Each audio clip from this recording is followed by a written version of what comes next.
This video is brought to you by catbeast.com. Design your own custom snapbacks and hats. Fill your glasses up and put your headphones in, because it's time for Off the Script. And all you fucking goons and assholes, get in line and hit subscribe, because it's time for Off the Script. Hit the like button and share it around. You can even pull your fucking pants down, because it's time for Off the Script with JD from New York 206, because it's time for Off the Script. Because it's time for Off the Script.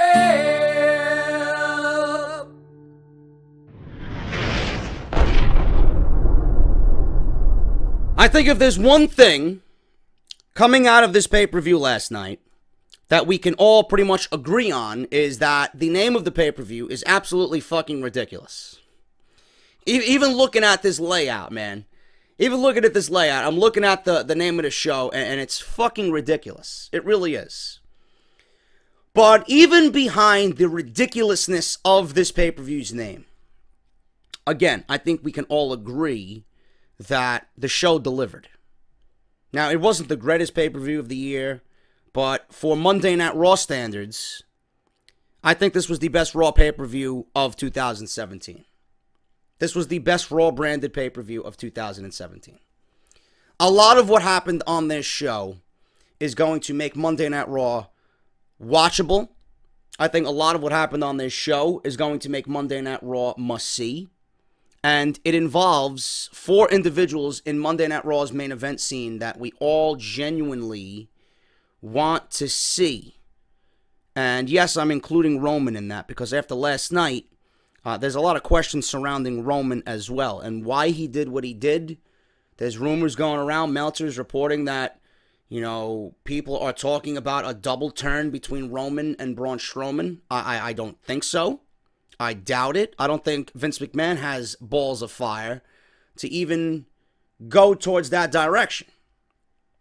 But with all 4 of these guys in the main events last night, it is definitely making SummerSlam intriguing, and it's making Monday Night Raw must-see tonight.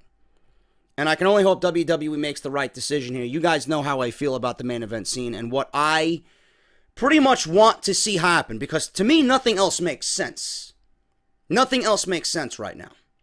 And I'm going to try my best to make the best-case scenario for this fatal 4-way that I am predicting, that I'm hoping WWE has happen at SummerSlam. I'm going to try to make the most of it and give you guys my thought process behind it. I tried my best last night. I was a little exhausted, but we're doing this What We Learned video today, right before Monday Night Raw. But we can all pretty much sit here in agreement that, yes, the pay-per-view was stupid.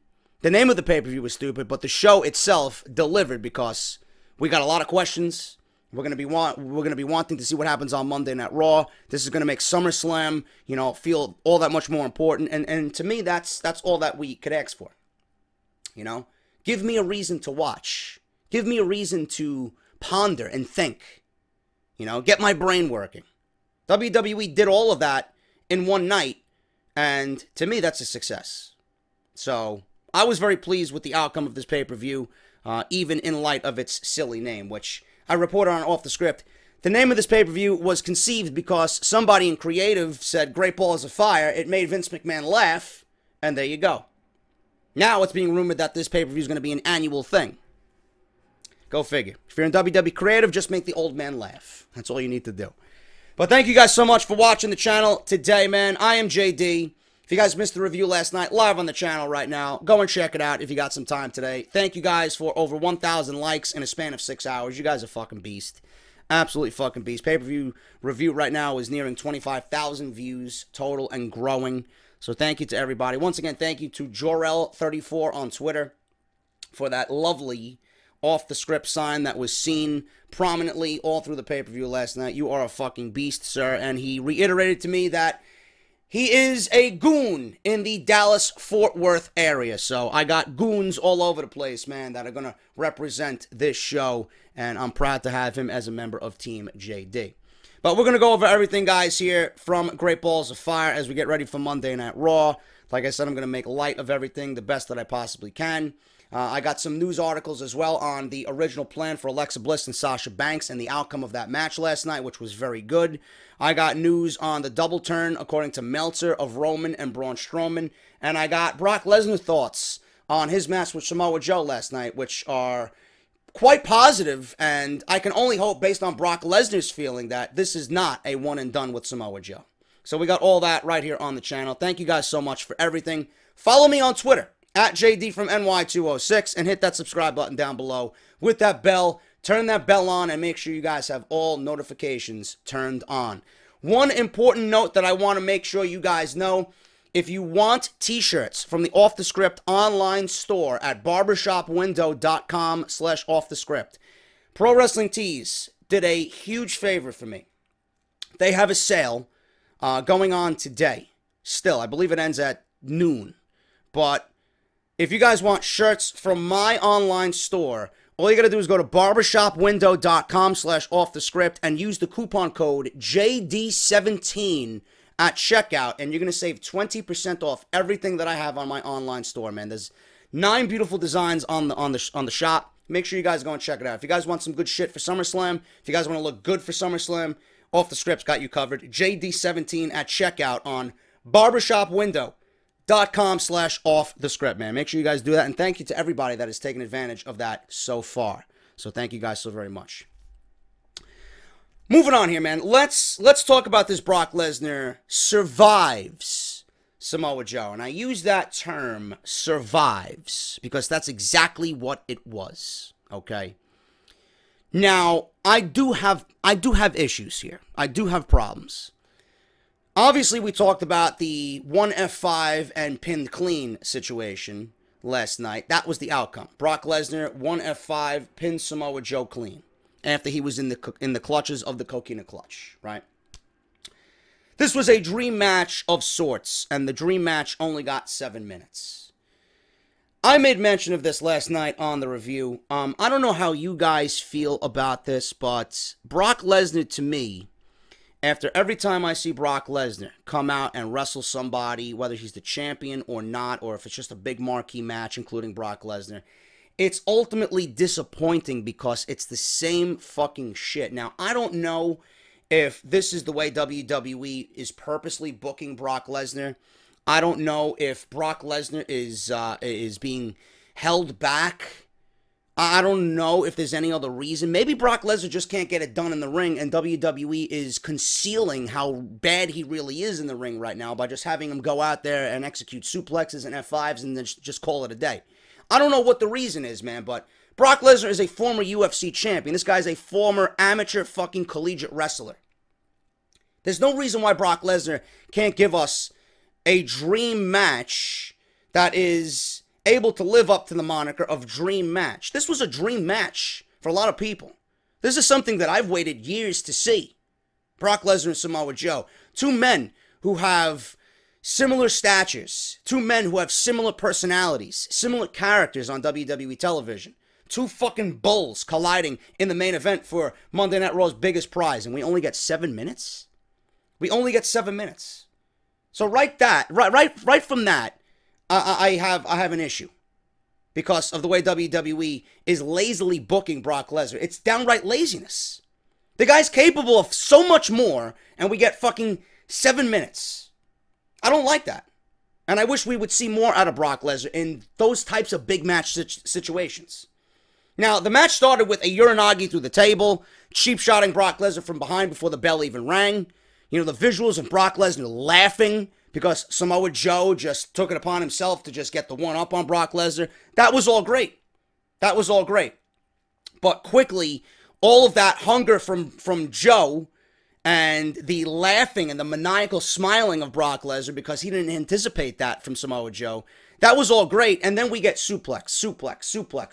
It's like, dude, I mean, give me a fucking break.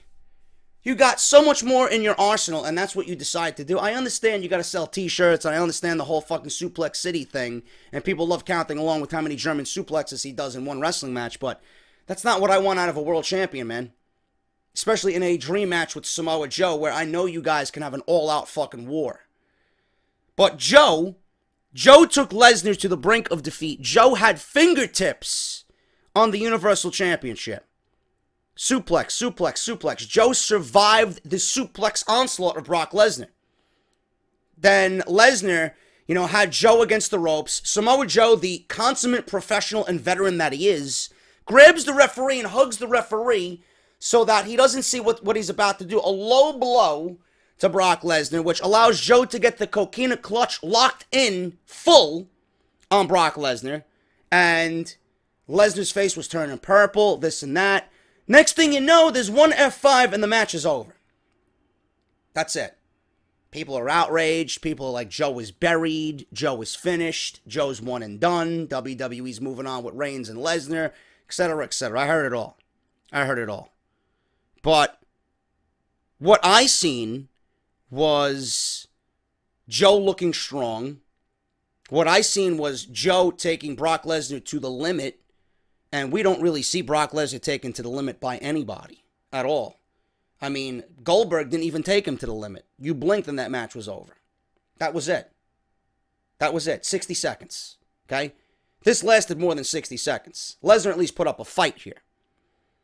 This made Joe look strong. And I will tell you why. Because all Joe wanted was to grab that coquina clutch and lock it in. That's exactly what he did. He did it. It took him 3 times to do it, but he did it. But Lesnar survived. Lesnar was this close from losing. This close. Okay? You don't think that Samoa Joe is going to come out on Monday Night Raw tonight after being so close, after tasting the Universal Championship? You don't think the kind of professional, the kind of fighter that Joe is, you don't think he's going to ask for another match? You think you're going to let Brock Lesnar just get away with that type of win when Joe knows in the back of his mind that if he came that close, if he had another opportunity, what do you think he could do in another opportunity? He deserves another shot. Nobody's taken Brock Lesnar to that limit before. And if Joe did that the first time, he feels, and I would book it this way, he feels that he could do it and get the job done again. So he's going to make a case because he's a fighter for another match against Brock Lesnar. And the way Brock Lesnar comes off, Brock Lesnar's not going to deny him another rematch. Brock Lesnar's Brock Lesnar. He's not going to say, nah, I'm done with you, moving on. And that's gonna pretty much say Lesnar's a fucking coward. So if Joe is asking for a rematch, Lesnar's going to give him the rematch. And just the way Joe is and what happened last night, Joe's going to ask for another rematch because he believes he can beat Brock Lesnar. So just based on that fact alone, I don't think this is going to be a one and done. There's no way that this could be a one and done. And the other thing I'm thinking about is, if this is a one and done situation for real, and WWE drops the ball on this, what does Samoa Joe do at SummerSlam? What do you even do with him at SummerSlam? You're going to book him in a meaningless feud over the next 6 weeks? Or are you going to put him in the main event where he belongs because you need main event guys on that show? When Lesnar's not there, who do you think is going to take the spot? Samoa Joe. Samoa Joe's going to take the spot. So Joe pretty much has to be in the main event of Monday Night Raw. And he's done a beautiful job at pretty much saying, you know what? I belong here. I belong here. Do not overlook me. Do not overlook me, Monday Night Raw. Done. Vince. Goons. He's got to be in the main event. There's no question. There's nothing else that he can do at SummerSlam. So just based on all that mixed together in the blender, throw it at you, put it on a dish, present it. There's no other way to present Samoa Joe. He's got to be in the main event, especially going into SummerSlam. So that's what I take out of that. Brock survives Joe. Joe took him to the limit. Joe lost clean, but he came this close to winning the title. Just based on who Joe is, he will be asking for another shot against Brock Lesnar. And you know what? Brock Lesnar and Paul Heyman are going to accept. Now, Joe lost. So, realistically, that doesn't really warrant another match, especially at the second biggest pay-per-view of the year, correct? If you lose clean, you shouldn't be getting another title shot at SummerSlam. So, if this is the direction that they go, okay, what about Roman and what about Braun? We'll talk about that in just a second. But there is news on Brock Lesnar. News on how Brock Lesnar reportedly felt about his match against Samoa Joe. Lesnar beat Joe last night, clean, okay? Match didn't last too long, 7 minutes. Again, that's one of the only gripes I have with that. That and the F5 clean. One F5 and that's it. Didn't last too long, and Lesnar was vulnerable at several different portions of that match with Joe. So how did Brock feel about the match against Samoa Joe? Sean Ross Sapp on Fightful.com and his post-show is reporting from a source that Brock Lesnar was very happy with Samoa Joe after his match. Sapp says Brock liked that Joe was able to keep up with the physical style of his and even gave some of it back to him, and he took it. Samoa Joe took it. I didn't expect anything less. Good news for fans of Samoa Joe. This could indicate that Brock will want to keep this feud going. We will have to wait and see what happens, but a SummerSlam rematch might not be out of the question. Now, we might not get that one-on-one match with Samoa Joe and Brock Lesnar at SummerSlam, but like I said, Joe will be in the main event of SummerSlam, challenging for the Universal Championship, but it's not going to be a one-on-one match against Brock Lesnar, and I'll talk about that in a second. So it should be interesting to see what happens at SummerSlam and at Monday Night Raw tonight. Now, I want to show you, actually not show you, I want to tell you exactly what Samoa Joe tweeted last night. This was at 4:09 a.m. this morning, and he tweets 4 words: "We've only just begun." So based on that, you think Samoa Joe is going to say, yeah, I'm done with Lesnar, I lost, let me move on to something else? Absolutely fucking not. Samoa Joe is not done yet. And what I told you right now and what I told you last night in the review is exactly how Samoa Joe is going to come off. He took Lesnar to the brink of defeat. Lesnar survived Samoa Joe. It wasn't the other way around. It wasn't Samoa Joe survived Brock Lesnar. It's Brock Lesnar survived Samoa Joe. So if you don't think Samoa Joe is going to come out and ask for another shot after what he did to Lesnar last night, you are sadly mistaken. We've only just begun. That's that. So Lesnar enjoyed the match. He was happy about the match. Joe tweeting out, we've only just begun. Monday Night Raw is going to be very, very interesting, to say the least. Now, Roman and Braun, this double turn, this fucking double turn that's got everybody talking, and I really don't understand why, okay? This is what Dave Meltzer stated on his show last night on Wrestling Observer Radio. The number one question coming out of Sunday's show is not even concerning Brock Lesnar and Samoa Joe. It's Roman Reigns. Did he turn heel? Now, Dave Meltzer said that we probably won't know until Monday Night Raw tonight. And I quote, "I do not have the answer to that question, and I've asked. And I've kind of gotten riddles back. I think we'll all know on Raw. The only thing is, when the show was over, my thought was, this didn't make me want to see Brock versus Roman Reigns. What I do know is that it's still Brock Lesnar versus Roman Reigns for SummerSlam. And that may not even be pushed on Raw because it's not until August 20th. So they got a lot of time. So they may not even get to that for another week or two. But that is the main event for SummerSlam." Dave Meltzer is stating again that this is going to be the main event of SummerSlam, where Sportskeeda is saying that it's not going to be Lesnar versus Reigns, and that Meltzer's report is completely false. I don't know. But last night was not a double turn. Last night was not a double turn at all. Now, if you want news on Roman Reigns' behalf, there's an article on WWE.com. WWE teases that since he lost the ambulance match to Braun Strowman, and because of his post-match actions nearly committing fucking murder at Great Balls of Fire, Reigns getting a Universal title match at SummerSlam now is in question. As we all know, Reigns declared himself the #1 contender just a few weeks ago, but he lost the ambulance match to Braun Strowman. A loss is a loss.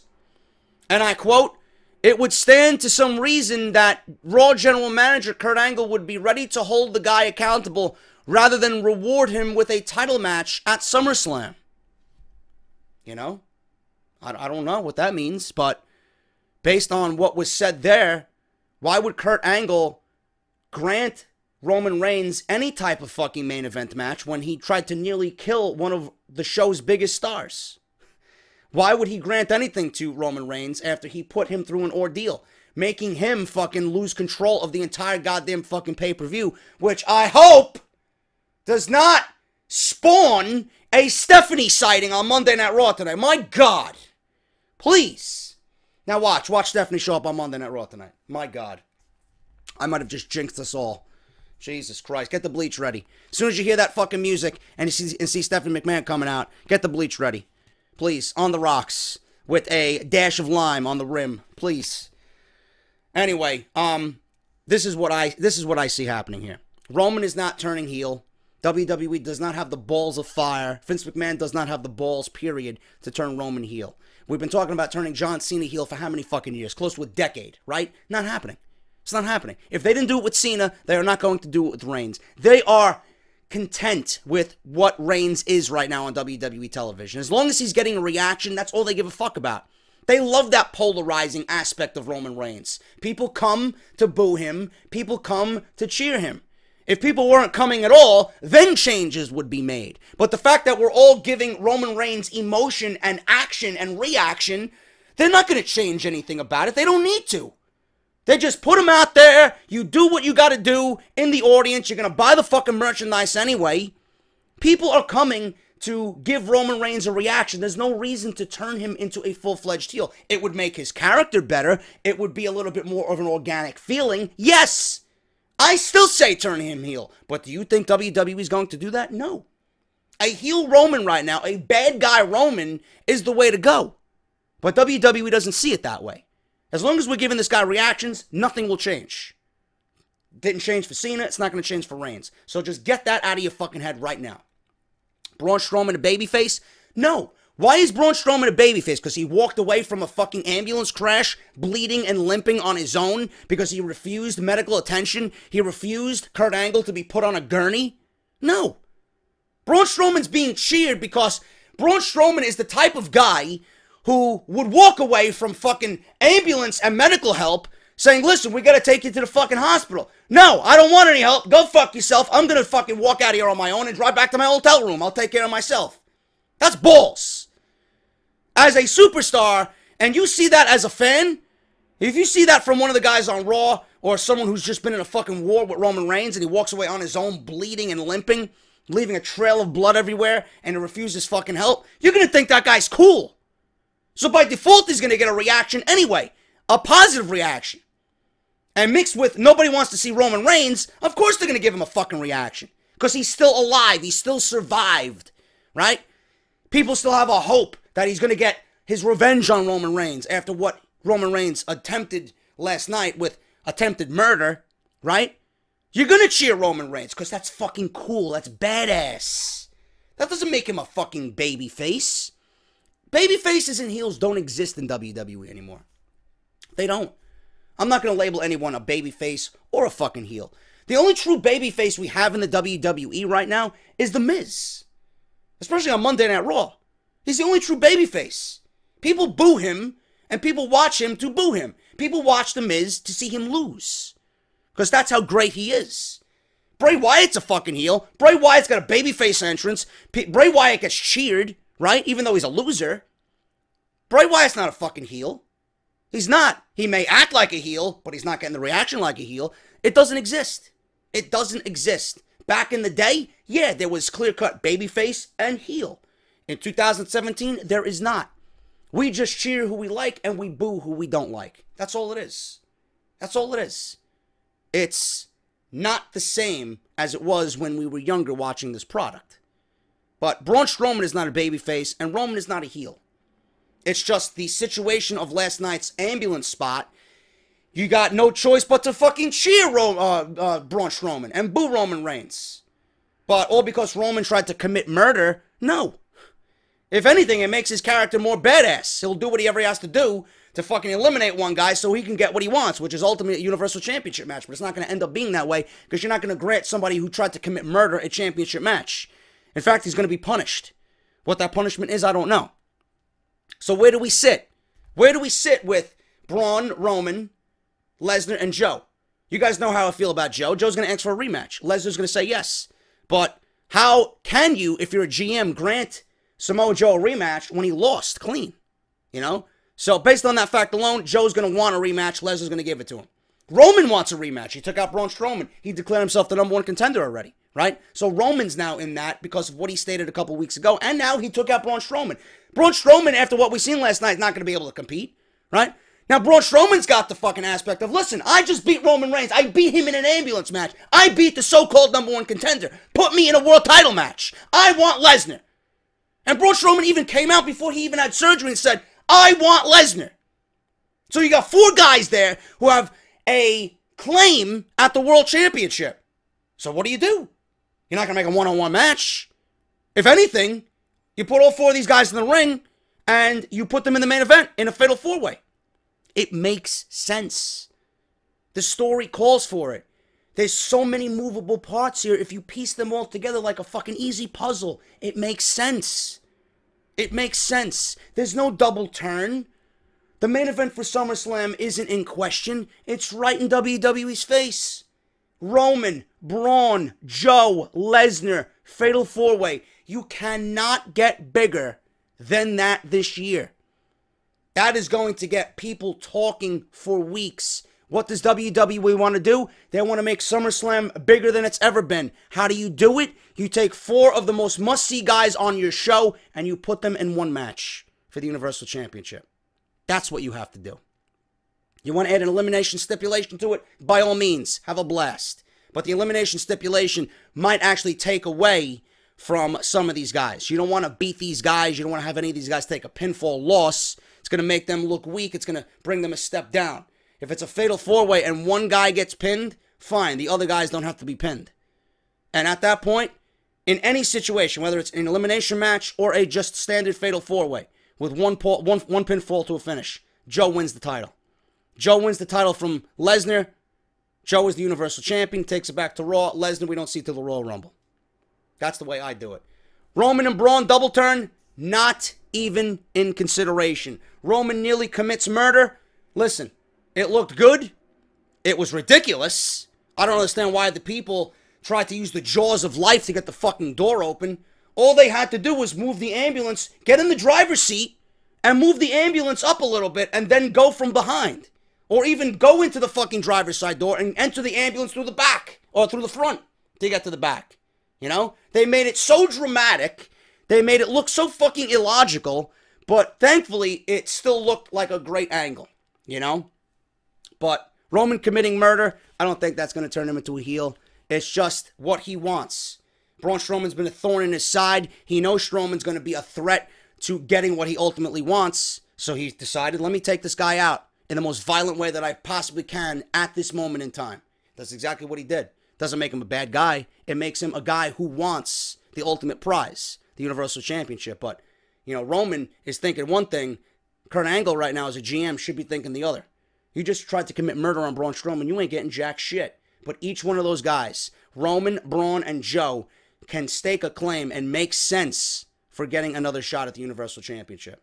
I hope WWE does the right thing. We'll see what fucking happens on Monday Night Raw. But like I said, it makes Monday Night Raw all that much more interesting. Ambrose and The Miz, this needs to end, dude. It needs to end. I'm tired of seeing it. I made mention on the review last night, The Miz as Intercontinental Champion. I don't like him with this Miz-tourage. I really don't. I love seeing Bo Dallas and Curtis Axel on television. I do. The segment on Raw Talk last night, I don't know if you guys seen it. The Miz cut another scathing promo and pretty much said, listen, these guys were not being used. I was on the set of the Marine 5. I seen how talented these guys were. Bo Dallas took the microphone and said, listen, this was my first WWE pay-per-view in fucking 2 years. To stand next to The Miz has transformed my career overnight. you know? So they were pretty much work shooting last night, and it came off really good. And The Miz, again, the best part of his shtick is his fucking microphone skills, man. He's fucking brilliant in everything that he does when he's holding a microphone. But the fact that he's still Intercontinental Champion, it bothers me, man. I understand it fits The Miz's character, but time and time and time again, the WWE goes right back to the same thing with The Miz winning the same exact way. It was fine with just Maurice, but now you got Bo Dallas and Curtis Axel. It's just over the top. It's over the top. I would rather see a babyface hold the championship. I'd rather see a babyface hold the championship, work with the Intercontinental Championship, bring it back to the prestige of having it be the workhorse championship. That's what it needs to be. Right now, it's in the hands of a dirty heel who always cheats to win. I want to see it the other way around right now, just based on the fact that it's just stale and generic and boring right now. Dean Ambrose is not going to be that babyface. The Miz and Dean Ambrose have had match after match after match, and none of them feel special anymore. It's done. Ambrose in himself is boring. Nobody wants to see Ambrose and The Miz anymore. I pitched the idea of The Miz and Finn Balor at SummerSlam. Balor wasn't even on this show. Balor's been in this mini feud with Elias Sampson, the Drifter. I say end this in the next couple weeks on Monday Night Raw, and then have Balor move on to The Miz and challenge for the Intercontinental Championship, because Balor's not going to be in the main event picture anytime soon. Balor's going to be waiting. You're not going to just throw yourself into Reigns, Lesnar, Joe, and Strowman. There's no room for him right now. It's going to be a waiting game for Finn Balor. So how do you take one of your most prominent guys on the brand and make him feel special? Put the fucking second biggest title on your brand around his waist. Balor and The Miz is fresh. Balor as IC champion is different. It's new. It brings the title back to some level of prestige.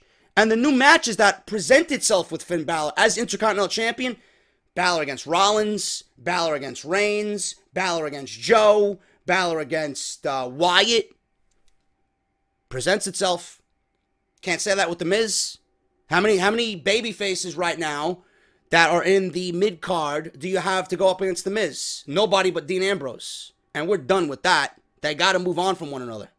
So I think it's time right now where we start getting a babyface worthy of holding the Intercontinental Championship and start building that title back up. Because right now, it's at a standstill, and I don't like it. Miz and Ambrose need to end. Hopefully, that is moved on tonight on Monday Night Raw.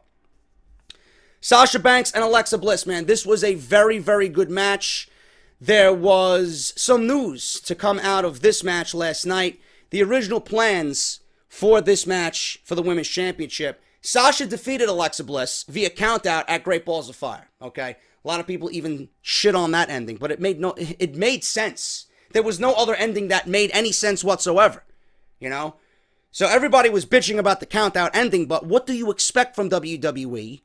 What do you expect them to do when they book a Women's Championship match in 2 weeks? Alexa had no other challenger up until 2 weeks ago. Sasha beat Nia in a gauntlet match. Sasha pinned Alexa Bliss the week prior to the pay-per-view in a tag team match with Bayley and Nia Jax. What did you expect? This was obviously going to continue on into SummerSlam. If you have Sasha lose, right? If you have Sasha lose, then Alexa Bliss has no challenger for SummerSlam. Because if she beats Sasha Banks, how does Sasha Banks have any claim to getting a rematch if she lost clean with nothing behind it? Nothing. And it's not the same thing as Samoa Joe. So don't start comparing, well, JD, you're going to give Joe a title shot when he lost. How come not Sasha Banks? Because it's not the same. It's not the same.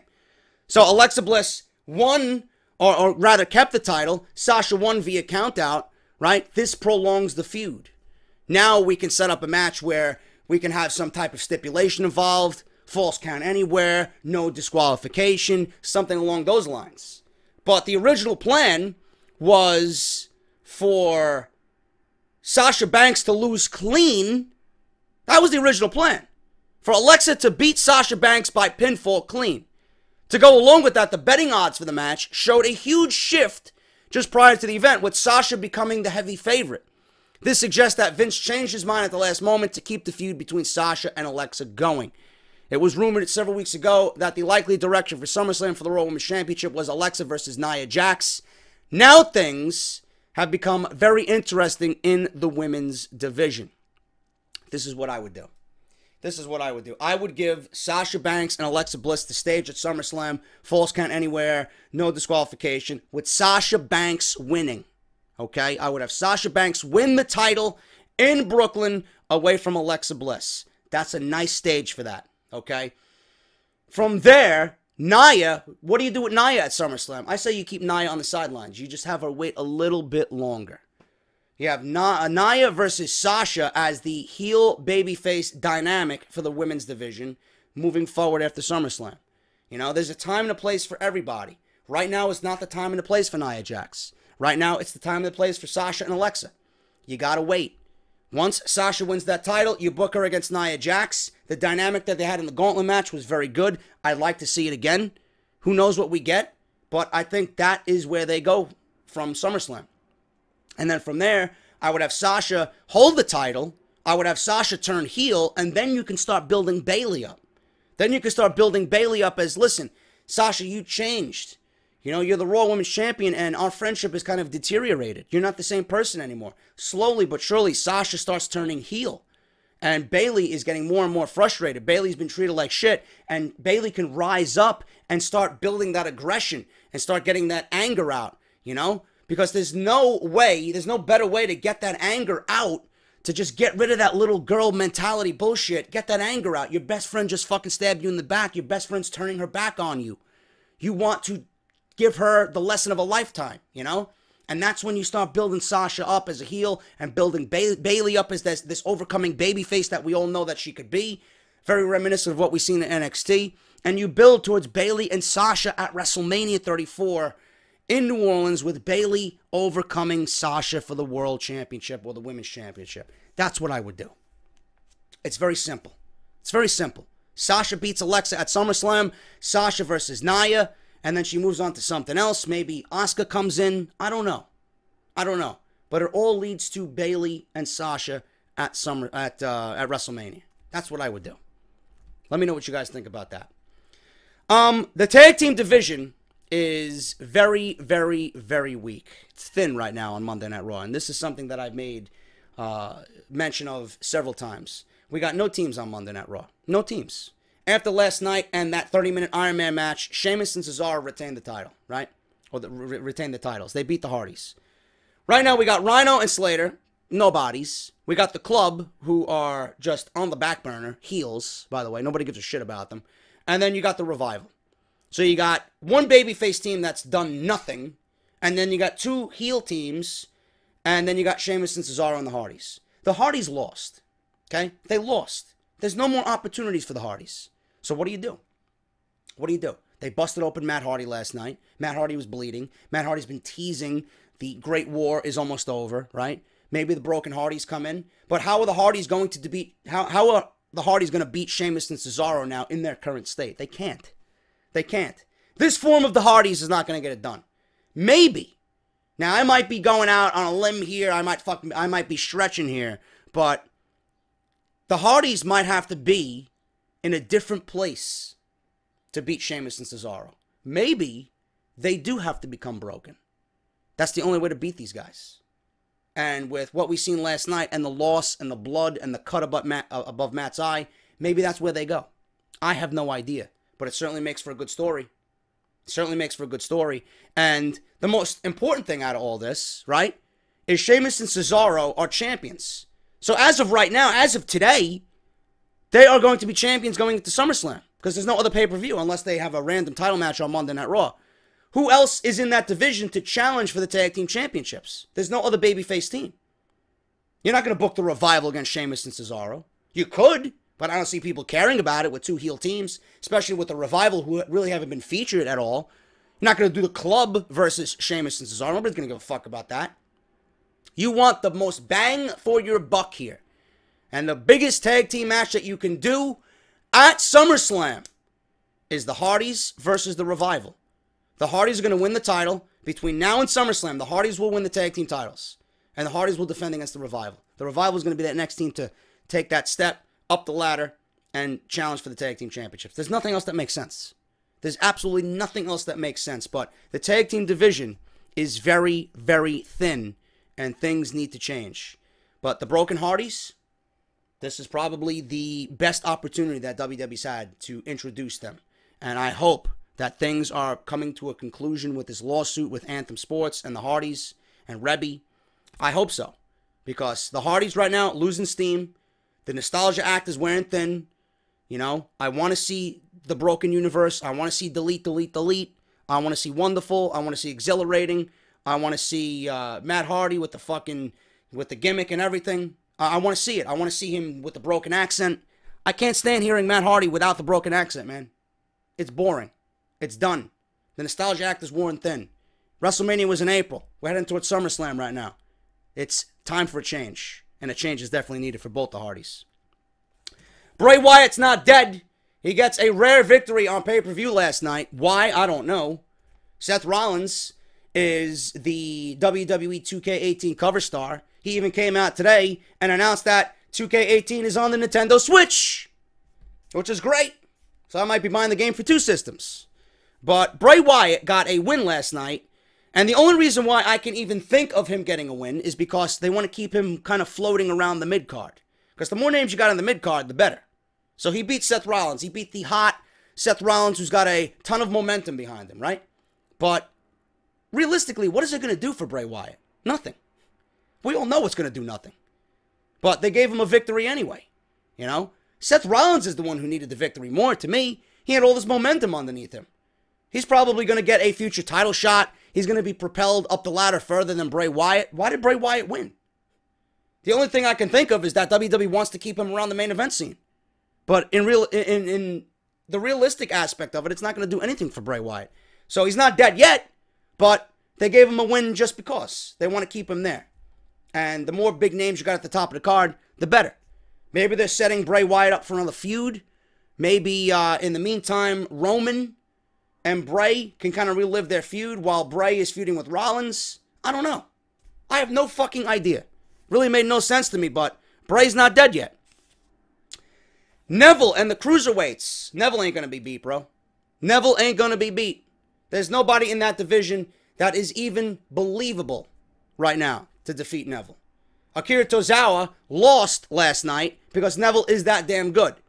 He got crotched on the top rope. The ending was a little lackluster. Akira Tozawa lost. But after the match, Akira Tozawa was lobbying to Titus O'Neil to get him a rematch. He felt robbed. So he wants a rematch with Neville. I don't know if he's going to get it.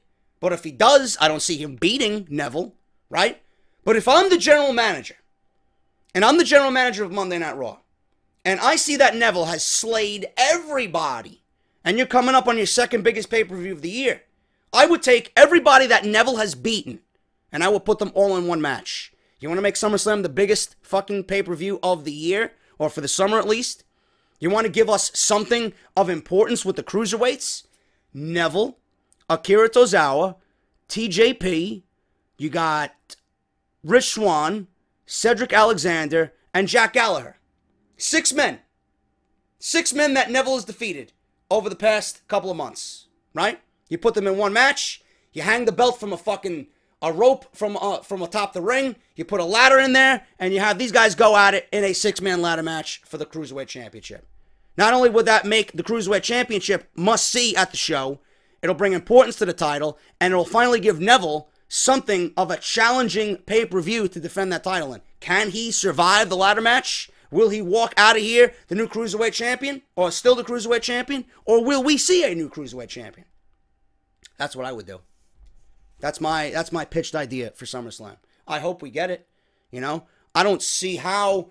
We got 6 weeks till SummerSlam. Are you going to be invested at the end of 6 weeks in another Akira Tozawa Neville singles match one-on-one at SummerSlam? No. Take it and put it on 205 Live in the next coming weeks, and then book the ladder match with 4 weeks left to go. That's what I would do. That's my pitched idea. Let me know what you guys think about that. And finally, Emma and Dana Brooke. This happened on the pre-show when we streamed live on Twitch. Dana Brooke was on the panel talking about the Women's Championship match and how the locker room is when Alexa Bliss and Sasha Banks are there. But Emma comes out of nowhere and says that she needs to talk to Dana Brooke about something important. Finish up here. Let's go to the back. I got something to tell you. They might be teasing a kind of reunion here between Emma and Dana Brooke. Now, this won't work the way it worked in NXT unless they give Emma some type of role on television where she's featured prominently. Because Emma was a big part of that women's division down at NXT, and Dana Brooke right there played a perfect partner for Emma. Believe it or not, there was a day and age where I actually didn't mind seeing Dana Brooke on my television. That was it with Emma. But it's not going to work unless you give Emma a decent role on television where she's featured and she can actually get some wins underneath her belt and make a case for herself as the next, in line to challenge for the Women's Championship. And we talked about the Women's Championship before. Sasha Banks beating Alexa at SummerSlam. Sasha Banks going through Nia, and Nia being the next challenger after Alexa Bliss. Emma, if they build Emma up as a great heel with Dana Brooke, what do you think that would be? That would be a great match. Sasha Banks and Emma? I'd love to see that. And then you can transition into Bayley and Sasha Banks at the start of the new year. Come on, bro. It's simple. They got the pieces. Use them. I hope WWE has a great show tonight, and I'm very much looking forward to see what happens with Monday Night Raw, man. That's what we learned from Great Balls of Fire. If you enjoyed the video, hit that thumbs up. Let me know what you think down below, and I will see you guys for Monday Night Raw review. Hit that thumbs up. Follow me on Twitter at JDFROMNY206, and hit that subscribe button down below. I'll see you guys tonight. Let's hope for the best. Let's hope that Joe, Lesnar, and Reigns and Strowman have a great show tonight. Hopefully, some of the questions that we had leaving Great Balls of Fire are answered tonight on Raw. But all I can tell you, man, is I'm excited for Raw, and I hope for the best going into SummerSlam. Thank you guys so much, and I'll see you guys for Monday Night Raw review.